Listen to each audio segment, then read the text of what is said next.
छंद भगत वृंद आरती तुम्हारी।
निवृतं त्वमचलो गुणजित् गुणेभ्यः नाक्तं दिवं सकरुणं तव पाद पद्मं मोहं कषं बहुकृतं न भजे यतोऽहं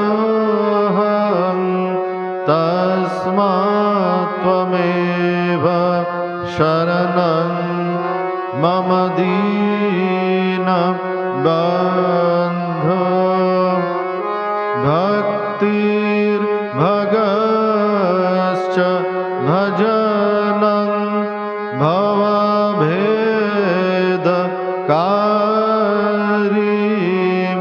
गच्छन्तलं सुविपुलं गमनाय तत्त्वं वक्तृधृतोऽपि हृदये न मे भाति किञ्चित् तस्मात् त्वमेव शरणं मम दीनबन्धो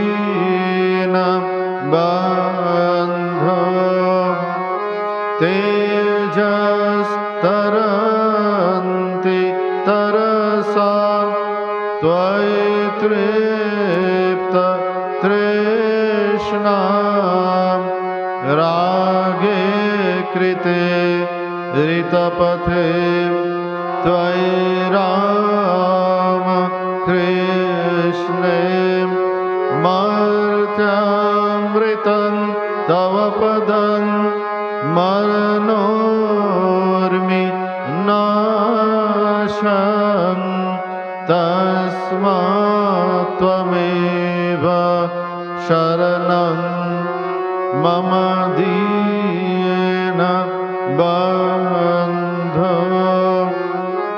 कृत्यं करोति कलुषं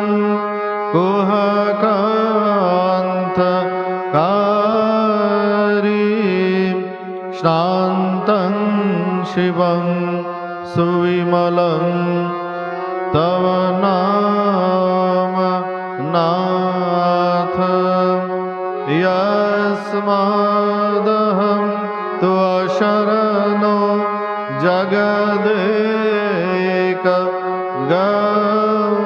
जगदेकगम्यं तस्मात् त्वमेव शरणं मम दीनबन्धो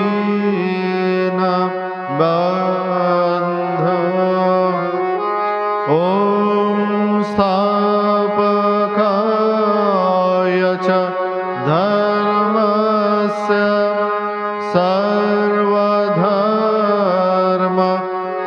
सर्वधर्मस्वरूपिणे अवतार वरिष्ठाय रामकृष्णाय ते नमः। ॐ नमो श्री भगवते रामकृष्णाय नमो नमः। ॐ नमो श्री भगवते रामकृष्णाय नमो नमः। ॐ नमो श्री भगवते रामकृष्णाय नमो नमः।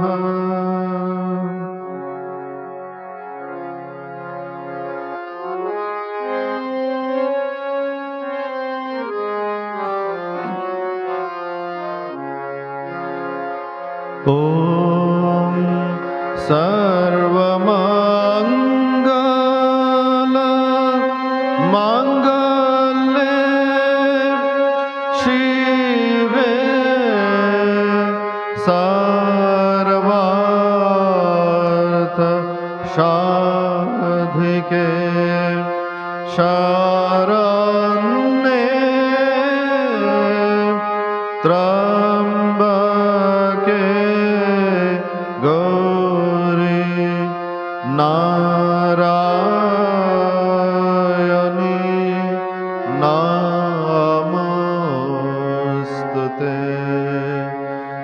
सृष्टि स्थिति विनाशानां शक्ति भूते सनातने गुणाश्रये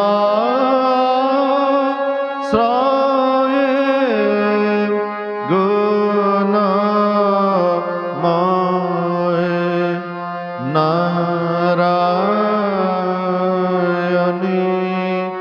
नमोस्तुते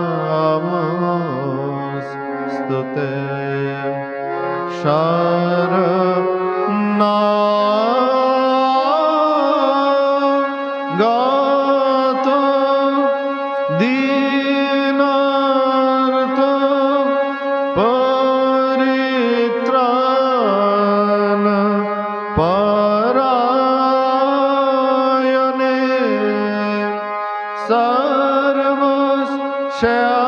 सर्वस्यार्ति हरे देवी नारायणी नमोस्तुते जय नारायणी नमोस्तुते जय नारायणी नमोस्तुते जय नारायणी नमोस्तुते जय नारायणी नमोस्तुते।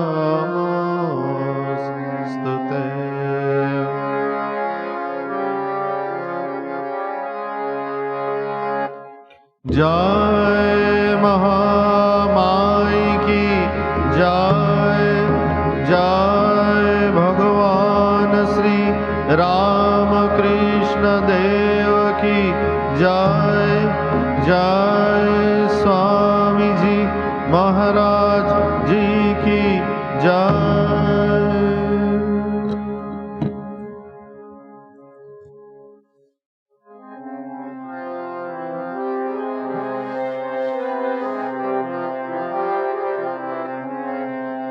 प्रकृतिं परमां अभयां वरदां नररूपधरां जनतापहरां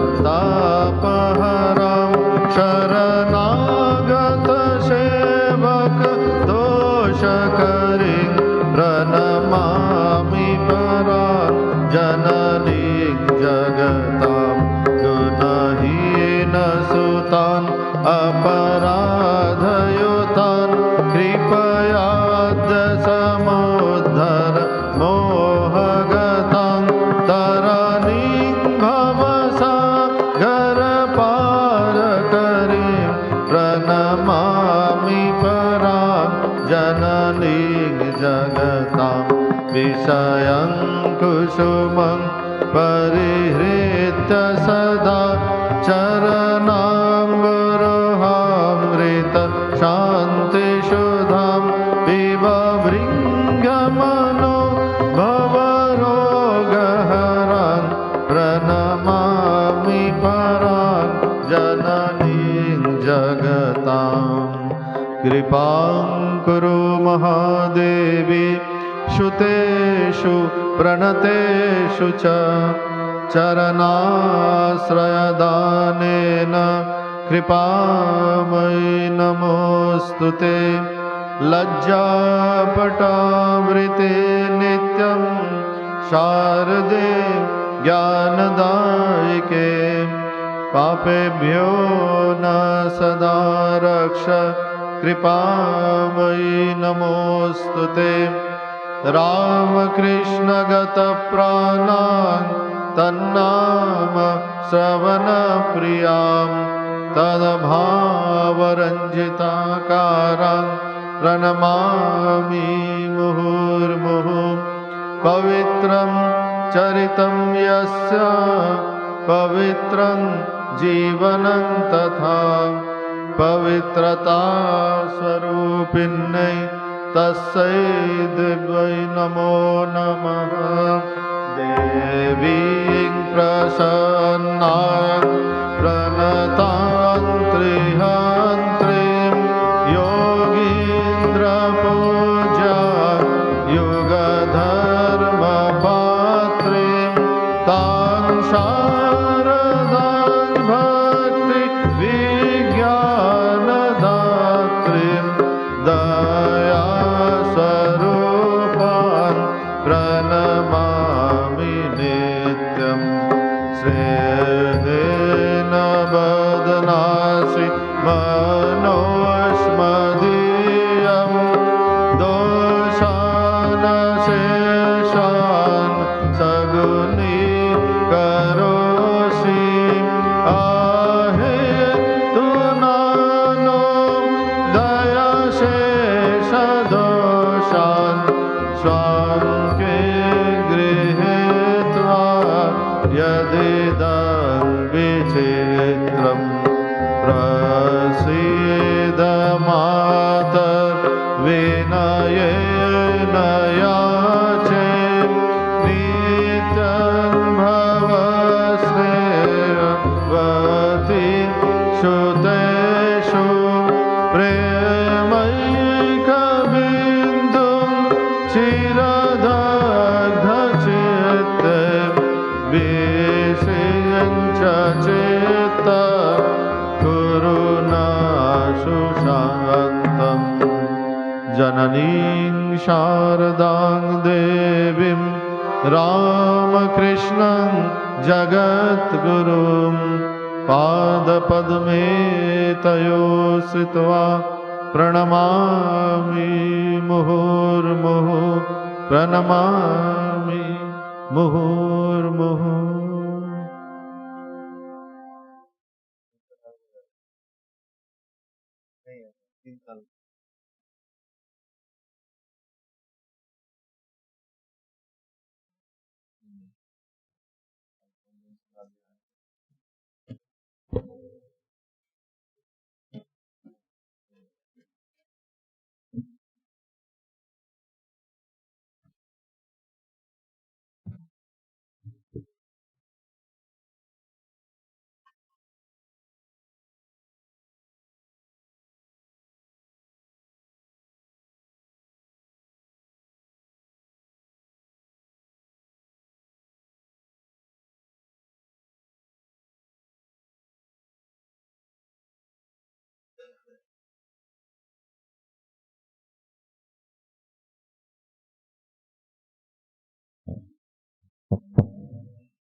Hello, check.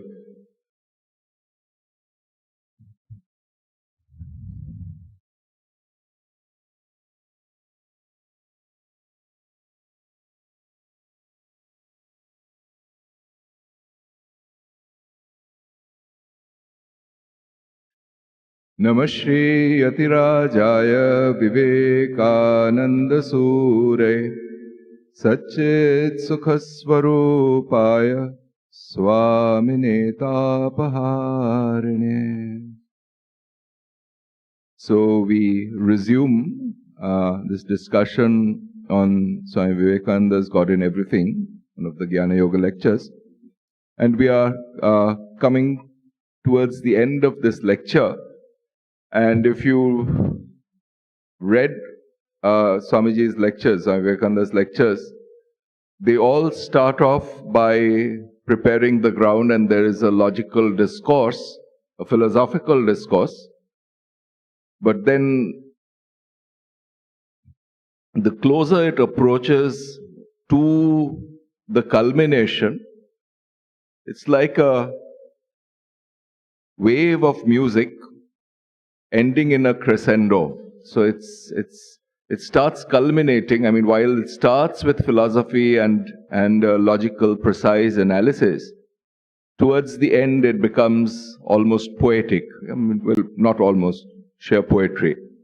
So here, and that's as it should be. I mean, in fact, the authors of the Upanishads, those who saw these mantras, they were referred to as kavis. Yeah? So basically Krantadarshi. So those who had insight. And here, this particular lecture, God in Everything, the underlying theme is basically what is exposed and discussed in fairly great detail in this little Upanishad, short but very important Upanishad, the Ishavasya Upanishad or the Isha Upanishad, which starts with Ishavasyam idam sarvam, which we have talked about here.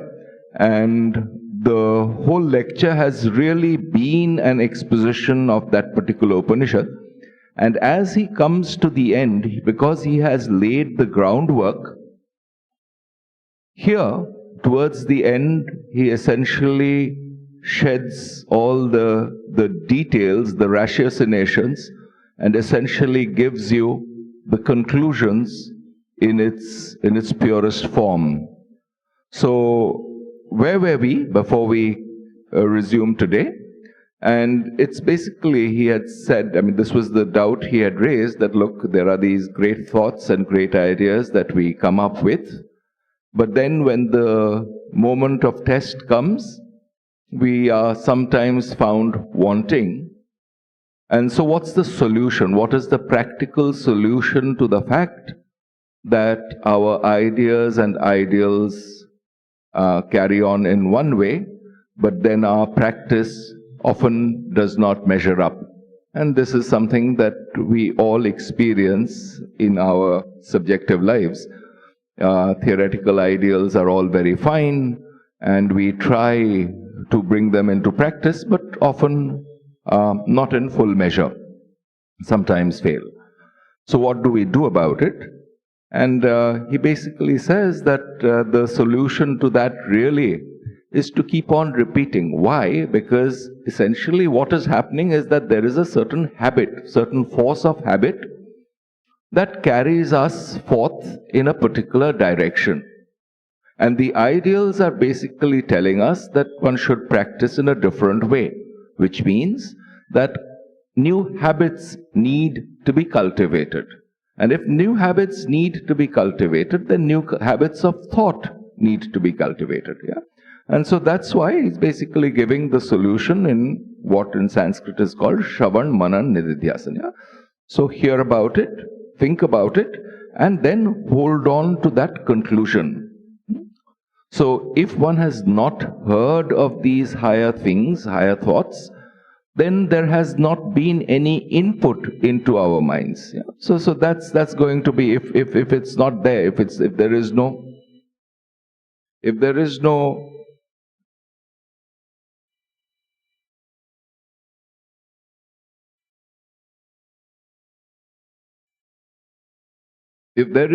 input, then there is nothing to guide our actions by, right? So that's the importance of hearing about these things. But just mere hearing only affects us for the time being very superficially. And therefore, the next step, manana or analysis or thinking about it, essentially to make these ideas our own. This is still at a mental level or at the level of intellect, but essentially what is happening is that the faculty to feel gets combined with the faculty to ratiocinate or reason, which means reason leads to this feeling that what we are thinking about is true. Yeah? Otherwise, just a logical manipulation does not give rise to this subjective feeling, yes, this is true for me. So what's the output of this ratiocination, manana? It's basically to make that which we have heard about something that we accept at the level of feeling also to be true.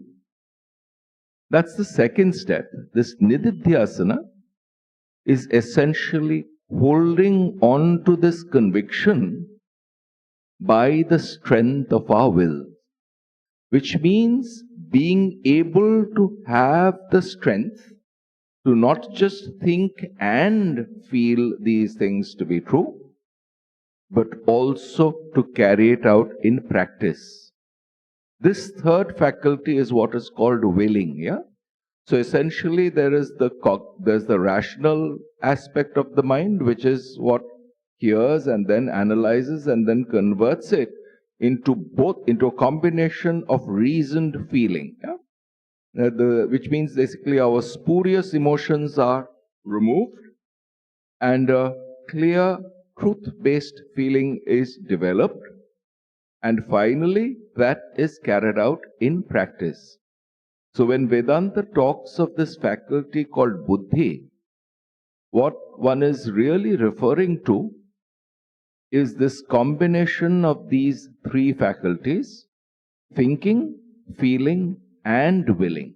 Yeah. And so it is important to keep on thinking these higher ideas and analyzing them and trying to convert them into something that is true for oneself.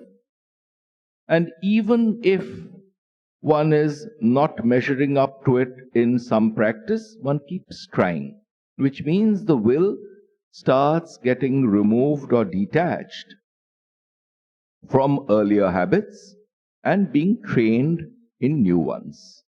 That's the solution that is given, which means essentially it's like a spring that has been coiled in one particular direction. You want to coil that spring in a different direction so that your instinctive reaction in terms of actions becomes something that is in accordance with our higher thoughts, with our higher ideals.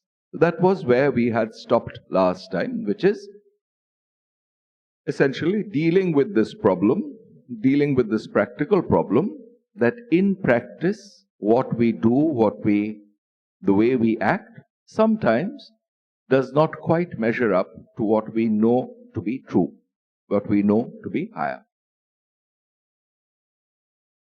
And therefore, think, and this is what, in this Jnana Yoga, this analytical style of practice, this holding on to a conviction as true is what takes the place of meditation. Yeah? So it's basically this pratyaya, which is called nididhyasana. So dhyana or upasana is an object-oriented meditation, but nididhyasana is essentially the output, holding on to the conviction that is an output of a process of enquiry. That's the slight difference in connotation between dhyana or meditation on the one hand, which is what is advised in the Yoga Sutras, for instance, and nididhyasana as it is described in Vedanta, Uttarmimamsa. Okay.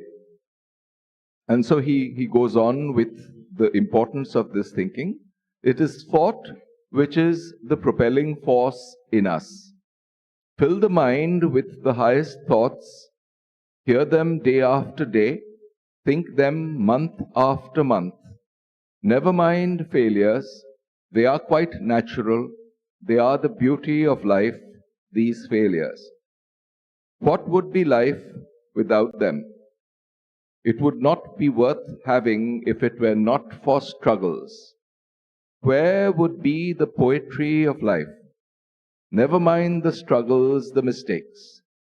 I never heard a cow tell a lie, but it is only a cow, never a man. So never mind these failures, these little backslidings. Hold the ideal 1,000 times, and if you fail 1,000 times, make the attempt once more.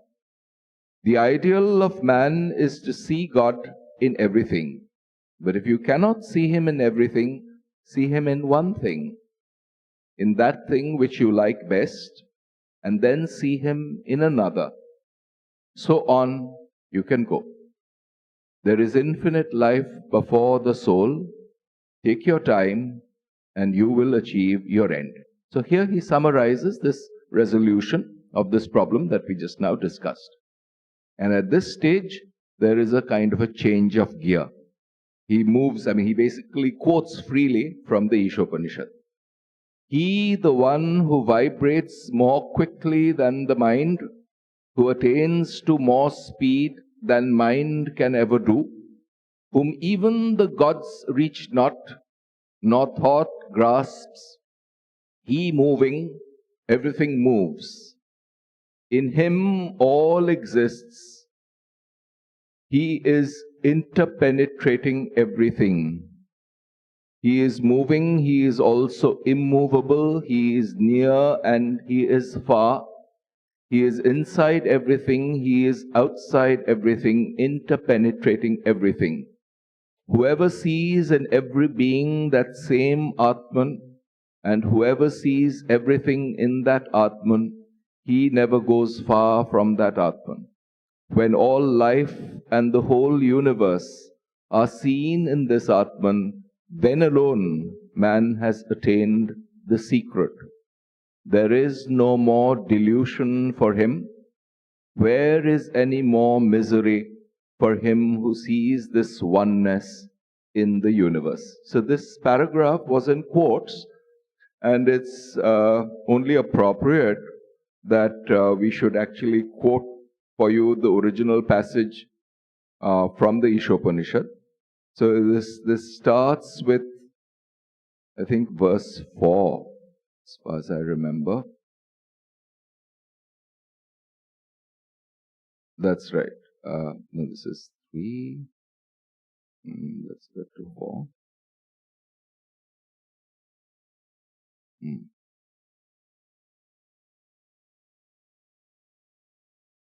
Give me a minute. Yeah, this is it. Anejadekam manaso javiyo nainat deva apnuvan purvamarshat tadhavatonyaan atyeti tishtan tasmin apo matarishva dadhati. This is the 4th verse of the Isha Upanishad. Anejat. Yeah? It's basically, ejati is to vibrate. Anejat is that which does not vibrate. That means that which does not move. Silent, still. Which means it's a transcendent reality that is being talked about, not caught within the fluctuations of the mind. Anejat ekam manaso javiyo. Because it does not vibrate, it is even faster than the mind. Yes, which means basically the mind, through its vibrations, through its fluctuations, through its capacities to think, to conceptualize, cannot grasp it. That's the transcendence of it that's being indicated here. Manaso javiyo. Javiyo means faster. Manas is mind. So, if you look at this phrase fairly carefully, you will see, this is exactly what has been freely translated by Vivekananda. And, but this phrase, in it, captures a kind of a logical contradiction. But it delivers a certain content to us. One, it's still unejat. Yeah? So it does not move. On the other hand, It says, Manaso Javyo, it's faster than the mind. Yeah, so it's basically what is being thought of as the speed of the mind is how fast can you conceive of things that are way beyond here. That means the power of imagination which goes far distances in an instant. But even that speed of the mind is nothing or is slower than this capacity of consciousness, that reality. The reality is even faster. So on the one hand, it is completely still. On the other, it is faster than the fastest that we can conceive of. Here, the mind is being thought of as the fastest possible. What does it really mean?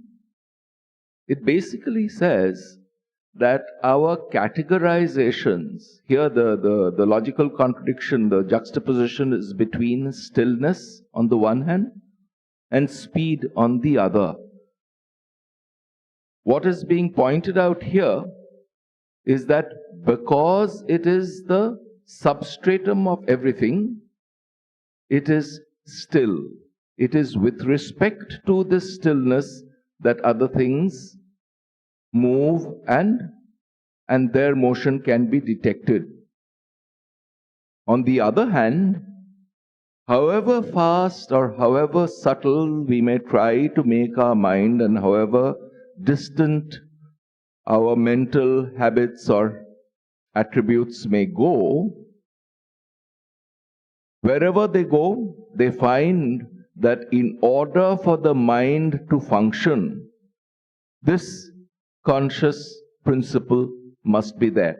Without it, there is no thought. Therefore, it is the substance of the mind's speed, which means the speed of thought. It is also, at the same time, the still framework with respect to which the motion of the mind is detected. Which means it is at the same time something on which both these contradictory qualities, which means on the one hand complete stillness, on the other tremendous speed, can both be superimposed fairly faithfully. Which means these ideas of stillness and speed or fast or something being fast, these are both mental ideas. And in order to capture the essence of these ideas, you need the reflection of consciousness in both. Which means without the idea of this principle of knowledge, so the question that we should probably be asking ourselves at this stage is, what is the common generalization of these two things that we regard as opposites, namely speed on the one hand and its logical opposite, stillness? Are these not both concepts? And if they are both concepts, wherein do they get unified? So there is one statement by Sri Aurobindo, a friend of mine told me, that one of the characteristics of the Indian mind has been to reconcile opposites. And here, essentially, the logical opposites of speed on the one hand and stillness on the other, what this verse is asking us to do is to introspect, to see where deep in our psyche can we unify these two opposite qualities of the mind. Aneja dekam manaso javyo. And then he says this, Naina na enat deva apnuvan purva marshat. Yeah, so there were these deities that people conceive of, but these gods or these luminous beings are incapable of grasping it.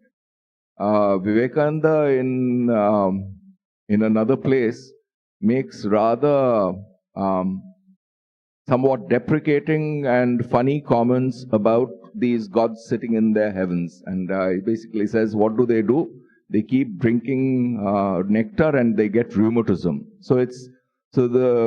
Which means basically that these gods that were worshipped is not the point here. Yeah. So the gods are worshipped very often, traditionally, historically, very often out of fear. People did not know that there were natural causes behind the sun giving its light and heat, behind the rains coming down, etc., etc. So nature was worshipped. I mean, various aspects of nature were worshipped as gods. But these are products. So these are perceived by our consciousness, is the point that one is trying to make. And therefore, the deity of rain or sun or etc., etc., are not capable of catching hold of this consciousness which gives them the right to exist. Yeah, so it's our awareness, our faculty of knowledge, this universal principle of knowledge or consciousness in each one of us. This principle is what grants reality to even these deities, to even these natural forces qualified by our consciousness. That's the point that one is trying to make here. It's being stated in poetic terms, na enat deva apnuvan purvamarshat. Why? Because this is even logically or ontologically prior to the existence of natural forces. That's how we should be able to understand it, even in fairly rational terms. Tadhavato anyat atyeti tishtat tasmin apo matarishva dadhati. So it's essentially an elaboration of what we just now said. And then, so it's not just one mantra from the Isha Upanishad that he has talked about. And he goes on, I mean, the next verse, which was actually something, we'll come back to Vivekananda's statement, but we'll just quote from the Upanishad again. Tadejati tat ejati, which means that vibrates again, and its logical opposite. Tat na ejati. Tadejati tad nejati. Tad dure, that's very far. Tad vantike, that's near. Yeah.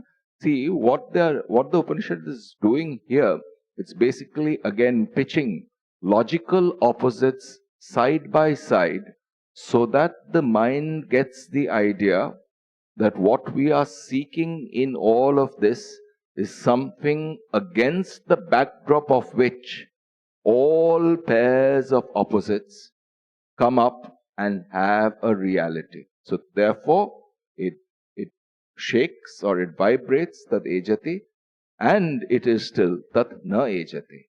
It is far and it is near, which means this physical notion of movement gone does not mean that there is no movement. That's what is being stressed here. It means basically both movement and no movement, these dual pairs are pitched against each other, and one is seeking a substratum in our psychological existence where both these opposites come together. The notion of very far in distance and that of very close. Yeah? Tad dure, tad vantike. Tad antarasya sarvasya, tadu sarvasyasya bhakyataha. This is verse 5.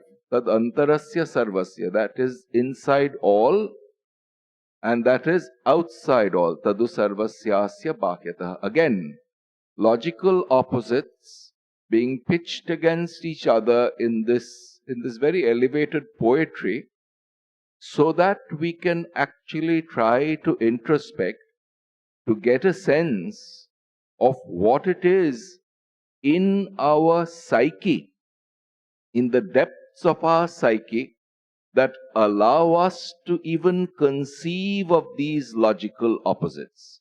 Wherein do these logical opposites get unified? That unification is not going to be within a logical framework. What one is asking is, what is the principle of knowledge within us which gives rise to these logical opposites? What are the logical opposites? Stillness versus motion. On the one hand, far versus near. In distance, that means space and motion. And then inside and outside. And all of that is supposed to be thought of. So three opposite pairs have been talked about here. And what we are being asked to do is really introspect within ourselves to find what it is in our psyche, what is it in the depth of our being that gives rise to these realities that we call far versus near. What is it in us that gives rise to this sense of this is outside and this is inside? What is it in us that tells something is still versus something is in motion? And it is there in the faculty which makes up these differences, if we seek for the answer there. That faculty is not there outside. We can't catch hold of it externally. Why? Because it is it is a part and parcel of ourselves. It is the most essential part of our being. Without that, we would not have any awareness. So where is the root of our subjective awareness itself? That's the real reason. That's the real enquiry that is being encouraged.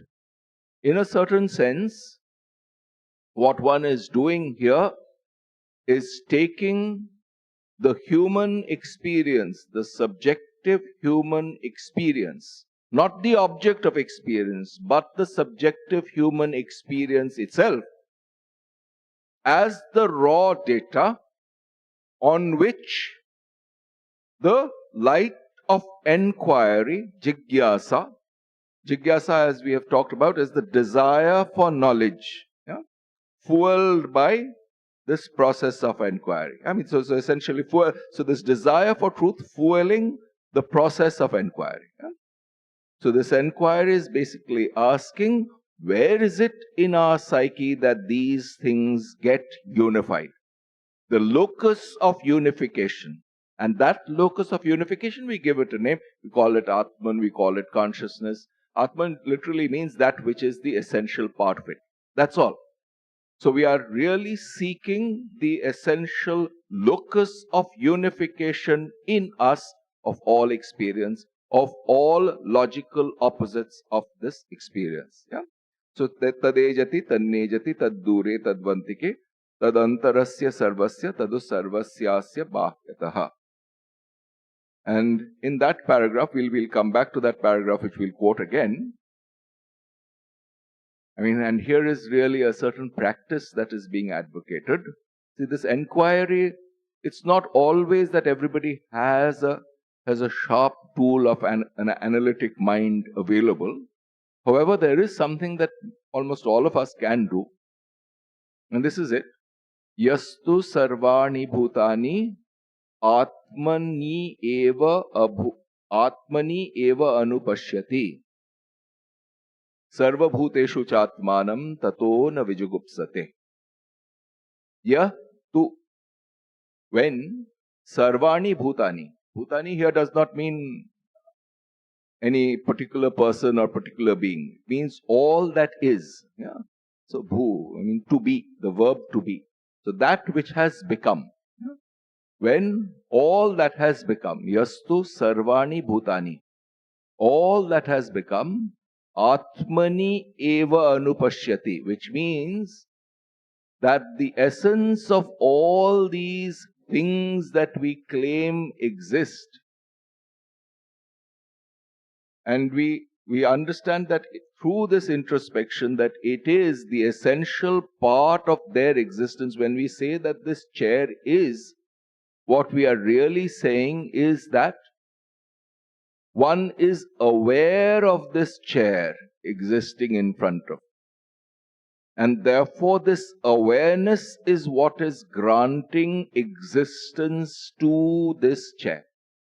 This awareness, this knowledge is the same as existence itself without the limiting qualification of a particular, namely this chair. So, yastu sarvani bhutani. So, bhutani, one of these things that has come into being is the chair. So when instead of saying that there is this object called the chair, when we start becoming more inner oriented and say, look, it's not the chair that we are talking about. What we are talking about is this awareness of the chair, and this awareness is this deepest point of our psyche itself, and that needs to be caught hold of. Not this particular chair, not this particular camera, not this particular laptop, but the awareness of the chair, the awareness of the camera, the awareness of the laptop. What is common to all of this is this faculty of awareness itself.